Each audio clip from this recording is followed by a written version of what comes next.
चाहे विज्ञान हो, चाहे हमारा समाज हो और चाहे हमारा सनातन धर्म हो। 108 का महत्व हर जगह हमें देखने को मिलता है। भगवान शिव जो तांडव करते हैं उसमें उनके तांडव की 108 मुद्राएं होती हैं। जो हमारा भारतीय नृत्य होता है उसमें नृत्य की 108 शैलियाँ होती हैं। भगवान शिव जो थे उनके गणों की संख्या भी 108 ही थी। शक्तिपीठ की संख्या भी 108 ही है।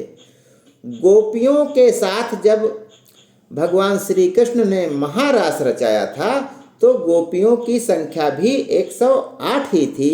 कहा जाता है कि इसमें एक गोपी के रूप में भगवान शिव स्वयं आए थे।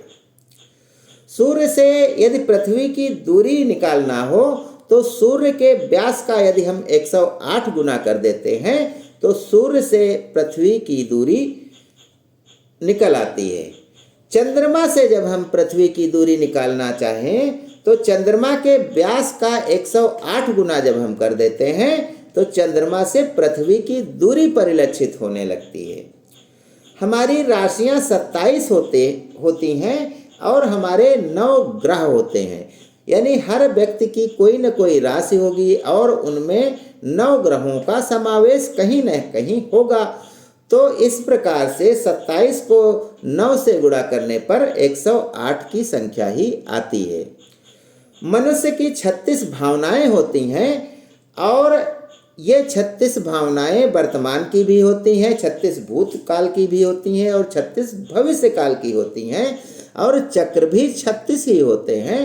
तो इस प्रकार से ये भावनाओं को हम यदि योग करें वर्तमान, भूत और भविष्य की तो इनका योग भी 108 ही होता है। आयुर्वेद के अनुसार 108 प्रेशर पॉइंट होते हैं जहाँ दबाव के माध्यम से हमारा इलाज किया जाता है। उपनिषदों की संख्या भी 108 है और जो माला जपी जाती है उसमें 108 मन के ही होते हैं। हमारा मानव शरीर जो बना है वह अधिक से अधिक तापमान 108 डिग्री फ़ारेनहाइट ही सहन कर सकता है।